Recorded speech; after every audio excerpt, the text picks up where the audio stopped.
Rumah tangga sepasang suami istri bernama Stiva dan Dolly terlihat baik-baik saja. Tapi nyatanya mereka sedang dalam kondisi memanas akibat Stiva yang ketahuan berselingkuh dengan pengasuh anak-anak mereka. Dan itu menyebabkan Dolly marah besar kepada sang suami. Di tempat yang berbeda, terlihat seorang wanita cantik nan elegan bernama Anna Karenina dan suaminya yang bernama Alexei. Suatu hari, Anna meminta izin kepada Alexei untuk mengunjungi kakaknya di Moskow yang tak lain adalah Stiva. Anna bermaksud mendamaikan ketegangan antara Stiva dan istrinya, sehingga pernikahan kakaknya itu bisa diselamatkan. Awalnya Alexei melarang Anna untuk pergi karena menurut Alexei tiada maaf untuk sebuah perselingkuhan, apalagi bila itu dilakukan berulang kali. Tapi karena Anna terus memaksa ingin membantu rumah tangga kakaknya, akhirnya Alexei pun mengizinkan sang istri untuk pergi. Dalam perjalanan dari Rusia ke Moskow, saat itu Anna berkenalan dengan seorang wanita bernama Nyonya Vronsky. Nyonya Vronsky memberitahu bahwa kepergiannya adalah untuk mengunjungi putranya yang telah lama tidak dijumpainya. Mendengar cerita itu, Anna pun langsung teringat dengan putranya yang ia tinggalkan di rumah. Situasi yang berbanding terbalik dengan Nyonya Vronsky. Kau pergi untuk bertemu dengan anakmu, sementara aku pergi meninggalkan anakku, ucap Anna dengan nada berat.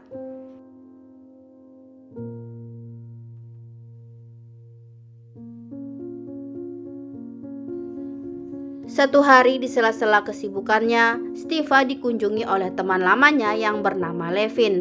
Maksud kedatangan Levin adalah ingin melamar gadis pujaannya yang bernama Kitty, yang merupakan adik perempuan Dolly. Mengapa kau tak melamarnya sejak dulu? Tanya Stiva kepada Levin. Pemuda itu lantas menjawab kalau dulu ia belum memiliki apa-apa, sehingga tidak berani menyatakan cintanya kepada Kitty. Stiva lalu memiliki ide. Ia mengundang Levin untuk datang ke acara pesta dansa di kediaman keluarga mertuanya. Stiva meminta Levin datang lebih awal dan supaya memakai baju dan sepatu terbaiknya. Bukan tanpa alasan, karena untuk mendapatkan cinta Kitty, saingan Levin sangatlah berat. Levin yang sudah lama tidak bertemu dengan wanita yang dicintainya terlihat sangat gembira. Ia pun langsung menghampiri Kitty dan menyatakan maksud serta tujuannya menemui gadis tersebut, yaitu untuk memintanya menjadi pasangan hidup. Namun sayangnya, lamaran Levin itu ditolak oleh Kitty dikarenakan sebentar lagi ia akan bertunangan dengan seorang perwira muda bernama Vronsky. Levin yang tidak tahu tentang pertunangan itu lantas terlihat sangat kecewa. Ia pun pergi meninggalkan rumah kediaman keluarga Kitty. Saat itulah Levin melihat seorang perwira muda dan tampan yang telah memikat hati Kitty.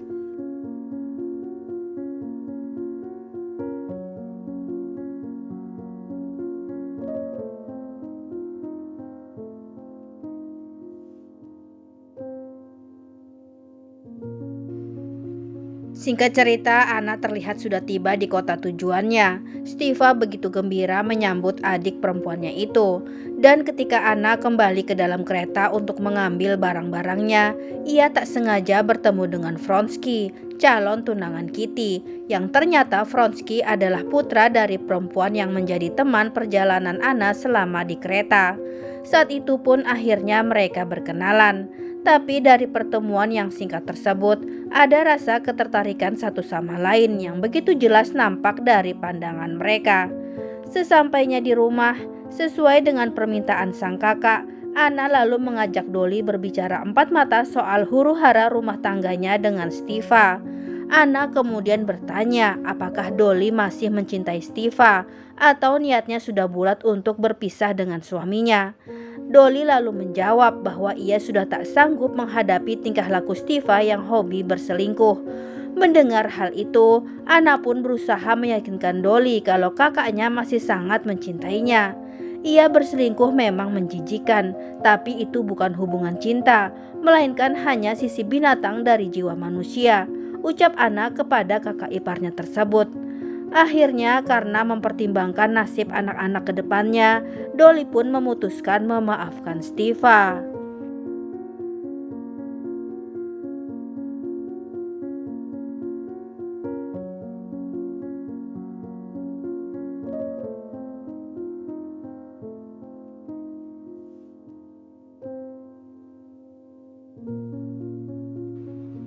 Di malam dansa perjodohan Kitty dan Vronsky, Kitty terlihat sangat gembira. Ia pun nampak menyambut kedatangan Anna yang bersedia hadir di pesta pertunangannya.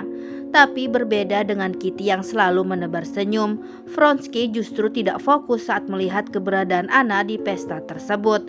Ia terlihat mencuri-curi pandang memperhatikan Anna yang sedang berdansa dengan Stiva, dan begitu pun sebaliknya. Hingga sampai pada akhirnya Vronsky memberanikan diri mengajak Anna untuk berdansa, dan tentu saja Anna dengan senang hati menerima ajakan itu. Anna dan Vronsky yang tampak begitu hanyut dalam tiap irama dansa tanpa sadar membuat Kitty cemburu, dan para tamu yang melihatnya menatap sinis kepada Anna. Dan Anna yang kemudian sadar bahwa dirinya telah membuat Kitty tidak nyaman, memutuskan segera pergi dari pesta tersebut. Singkat cerita, Anna akhirnya meninggalkan Moskow dan kembali ke kotanya. Namun tak disangka, ternyata Vronsky mengikutinya yang secara terang-terangan mengungkapkan perasaan cintanya kepada Anna. Sementara Anna yang tahu kalau itu adalah sesuatu yang salah, lantas meminta Vronsky untuk kembali pulang ke pelukan Kitty dan melupakannya. Tapi nampaknya hal itu tidak diindahkan oleh Vronsky. Ia tetap saja mengikuti Anna meski ibu muda itu telah kembali ke kediamannya.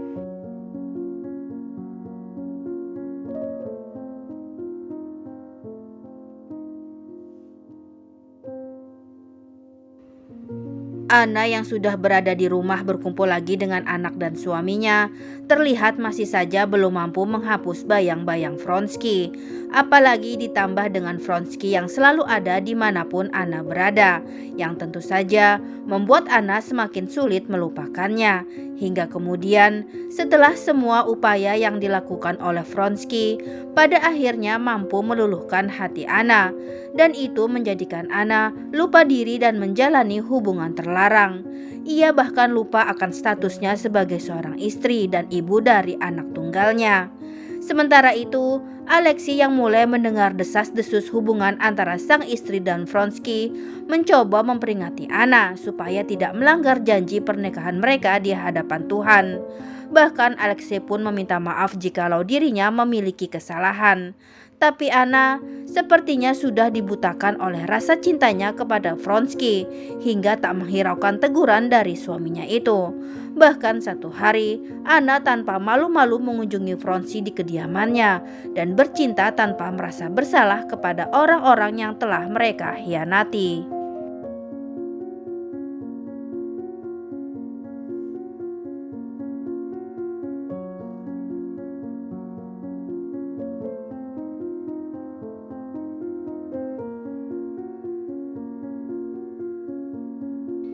Di sisi lainnya, Alexei terlihat sangat sabar menghadapi celaan dan gunjingan orang-orang terhadap sang istri. Meski ia tahu Anna telah berselingkuh, namun Alexei tetap memaafkan perilaku istrinya karena rasa cintanya yang begitu besar kepada Anna. Singkat cerita, setelah beberapa bulan kemudian, Anna mengabarkan kepada Vronsky bahwa dirinya tengah mengandung benih cintanya dengan perwira muda tersebut. Vronsky yang mendengar kabar itu tentu saja sangat gembira. Ia lantas meminta Anna untuk segera menceraikan Alexei dan hidup berdua dengannya. Anna langsung setuju dengan permintaan kekasihnya itu. Suatu hari dalam sebuah acara pacuan kuda, terlihat Vronsky tampil sebagai salah satu peserta. Anna pun tampak hadir juga di sana. Namun kedatangan Anna kali ini ternyata sudah dimata-matai oleh sang suami. Meski Anna menyadari kemunculan Alexei, Anna memilih pura-pura tidak mengetahuinya. Dan ketika perlombaan dimulai, Anna tampak begitu gelisah. Dan benar saja, saat sebuah insiden menyebabkan Vronsky terjatuh dari kudanya, Anna spontan berteriak dengan lantang memanggil nama Vronsky di hadapan para penonton yang hadir. Semua mata pun akhirnya tertuju kepada Anna. Bagaimana bisa seorang wanita yang sudah bersuami bisa begitu peduli kepada pria lain? Sehingga gosip perselingkuhan yang selama ini beredar pada akhirnya terbukti juga kebenarannya.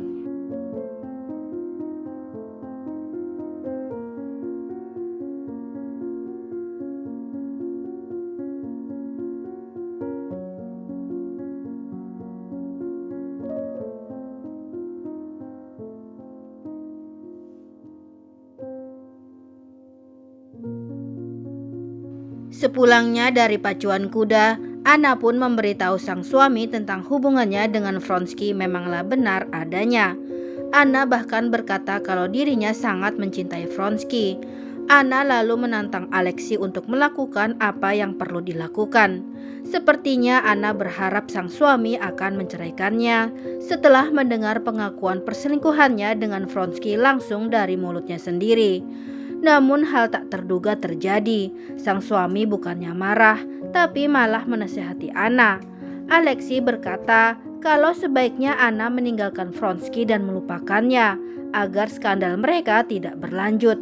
Tapi Anna yang sudah dibutakan oleh cinta, lagi-lagi tetap saja pergi menemui Vronsky. Malamnya, Anna pun kembali mengungkapkan kebenaran lainnya kepada Alexei. Anna mengaku telah hamil hasil hubungannya dengan Vronsky. Sontak saja sang suami yang mendengar kabar itu seketika shock dan terdiam. Hatinya sungguh teriris. Alexei lalu bertanya apa yang telah ia lakukan hingga Anna sampai tega melakukan hal tersebut. Nampak Anna hanya terdiam, mulutnya tak mampu berkata apa-apa untuk menjawab pertanyaan suaminya.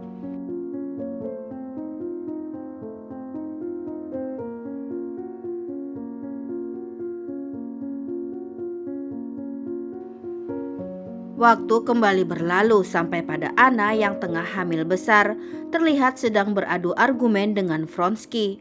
Tampaknya Anna sangat kesal dengan kekasihnya itu yang beberapa waktu terakhir mulai jarang mengunjunginya. Sementara itu Alexei yang mengetahui bahwa Anna kembali bertemu dengan Vronsky buru-buru pulang ke rumah. Namun ia hanya bertemu dengan Anna. Frustasi dengan kelakuan sang istri, Alexei pun lalu berkata kalau ia akan segera pergi ke Moskow untuk menemui Stiva dan tak kembali sampai surat perceraian mereka keluar. Alexei juga menambahkan kalau hak asuh putra mereka akan jatuh ke tangannya karena Anna dianggap tidaklah pantas menjadi seorang ibu. Di tempat berbeda, Stiva terlihat menyambut kedatangan Levin. Stiva dan Dolly telah berhasil membujuk Levin untuk kembali mengambil hati Kitty, mengingat Kitty yang batal bertunangan dengan Vronsky. Saat itu nampak Alexei yang akhirnya sudah tiba di Moskow. Ia memberitahu Stiva tentang maksud kedatangannya untuk mengabarkan keputusannya menceraikan adik perempuan Stiva, yaitu Anna. Stiva yang mendengar hal itu tentu saja sangat terkejut, sehingga Stiva dan Dolly kini gantian yang membujuk Alexei supaya mempertahankan rumah tangganya dengan Anna. Tapi nampaknya Alexei bersikeras pada pendiriannya untuk tetap mengakhiri hubungannya dengan Anna.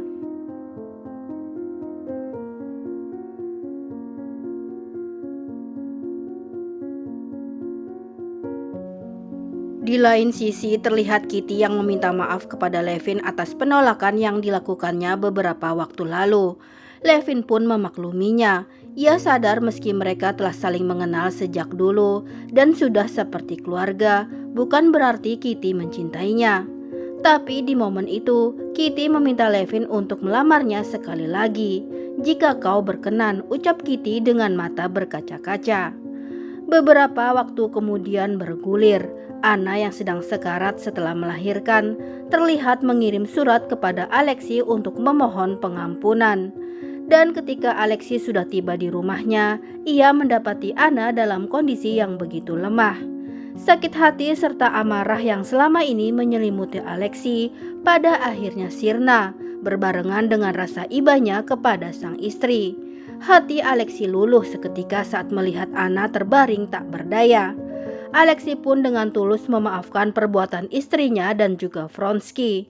Alexei lalu meminta Vronsky untuk meninggalkan Anna. Alexei berjanji akan merawat Anna dengan penuh cinta sampai sang istri sembuh. Dan ia akan mengantarkan Anna kembali kepada Vronsky bila sang istri memintanya.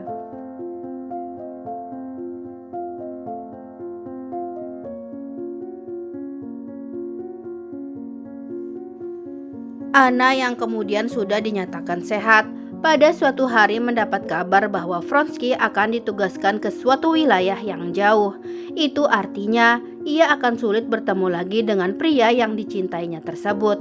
Ia pun lantas memohon kepada Alexei untuk melepaskannya pergi bersama Vronsky. Meski berat, tapi Alexei telah berjanji kalau ia akan membiarkan Anna bersatu lagi dengan Vronsky bila itu memang keinginan sang istri.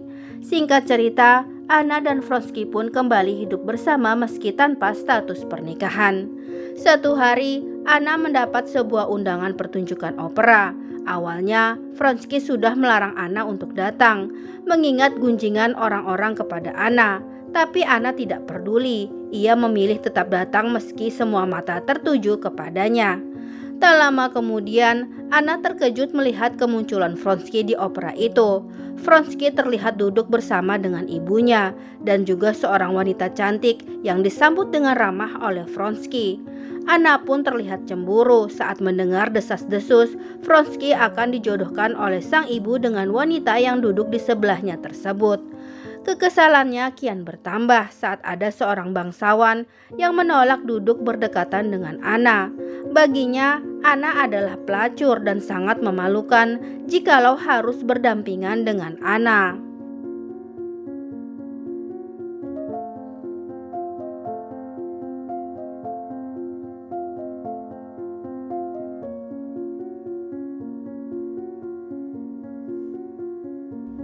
Dari hari ke hari, Anna terlihat semakin frustasi dengan hidupnya karena tak adanya kejelasan perceraian dari Alexei, sehingga Vronsky pun tidak bisa menikahi Anna secara resmi. Ditambah desakan perjodohan Vronsky dari sang ibu. Pertengkaran-pertengkaran yang terus dialami Anna bersama Vronsky membuat Anna semakin kehilangan arah. Sampai pada titik di mana Vronsky akhirnya benar-benar meninggalkan Anna demi wanita yang telah dijodohkan oleh ibundanya. Kenyataan pahit itu membuat Anna sangat hancur. Karmanya yang telah meninggalkan suami dan anaknya harus dibayar kontan oleh Anna. Semua sudah terlambat, tak ada yang bisa diperbaiki. Kemanapun Anna pergi, orang-orang selalu mencibirnya. Hingga pada akhirnya, Anna memutuskan untuk mengakhiri hidupnya dengan menabrakkan tubuhnya pada kereta yang sedang melaju. Film diakhiri dengan adegan di mana kebahagiaan kini tengah dirasakan oleh Kitty dan Levin. Begitupun juga dengan Alexei yang rela mengasuh anak perempuan Anna layaknya anak kandung sendiri. Sebuah kehidupan yang berbanding terbalik dengan jalan takdir yang dirasakan oleh Anna Karenina.